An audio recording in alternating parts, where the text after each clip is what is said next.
इस लड़के के मन में एक अजीब ख्याल आया जब उसने अपने दादा की लाश देखी। उसने चुपके से अपने दादा की जेब में एक मोबाइल फोन रख दिया। हालांकि दादा के दफनाए जाने के बाद अपनी गहरी याद में लड़का खुद को रोक नहीं पाया और उसने अपने दादा को एक मैसेज भेज दिया। अगले दिन अनपेक्षित रूप से एक अजीब घटना घटी। उसे सच में अपने दादा से जवाब मिला। वो एक अजीब कोड्स की श्रृंखला थी। लड़का डर गया। उसने तुरंत अपने पिता को बताया कि दादाजी शायद मरे नहीं हैं और उन्हें जल्दी से बाहर निकालना होगा। लेकिन उसके पिता ने इसे गंभीरता से नहीं लिया। उन अजीब अक्षरों को देखकर उसके पिता ने सोचा कि शायद किसी ने दादाजी के दफन होने से पहले फोन ले लिया होगा और मजाक किया होगा। जब देखा कि लड़का उनकी बात नहीं मान रहा तो पिता ने एक तथ्य बताया। पोस्टमार्टम डॉक्टर ने दादाजी का पोस्टमार्टम किया और पुष्टि की कि उनकी अचानक दिल का दौरा पड़ने से मौत हुई। लेकिन लड़का अब भी संदेह में था। ये पुष्टि करने के लिए कि फोन अभी भी दादाजी के पास है, वो जल्दी से कब्रिस्तान पहुंचा। उसने अपना फोन निकाला और दादाजी को कॉल किया। जैसे ही उसने परिचित रिंगटोन सुनी, लड़का डर के मारे पीछे हट गया।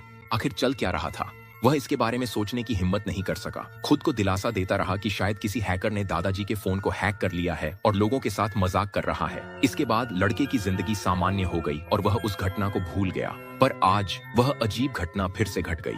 स्कूल डांस में लड़का कैंपस की सबसे सुंदर लड़की के साथ नाच रहा था, पर इससे स्कूल के गुंडे को गुस्सा आ जाएगा। गुंडे ने उसकी गर्दन पकड़ ली, उसे बाहर ले गया और बिना कुछ कहे उसकी पिटाई कर दी। जाते जाते गुंडे ने उसकी बाहों और टांगों को भी अजीब तरीके से मरोड़ दिया। सौभाग्य से क्लास टीचर ने समय रहते उसे देख लिया और बचा लिया। क्लास टीचर ने न सिर्फ उसकी चोटों का ध्यानपूर्वक इलाज किया, बल्कि यह भी कहा कि वह गवाही देने और स्कूल के गुंडे के खिलाफ शिकायत करने के लिए तैयार है।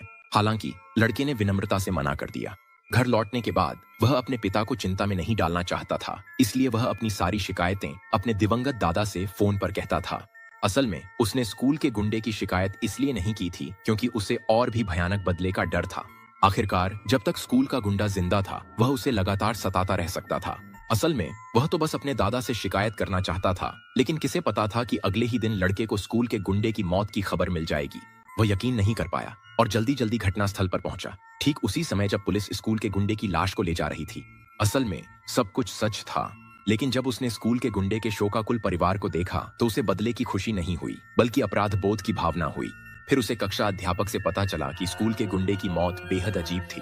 गुंडा जमीन पर उल्टा पड़ा मिला, उसके हाथ आपस में क्रॉस थे, ठीक उसी अजीब मुद्रा में जैसे लड़के को उसने अपमानित किया था।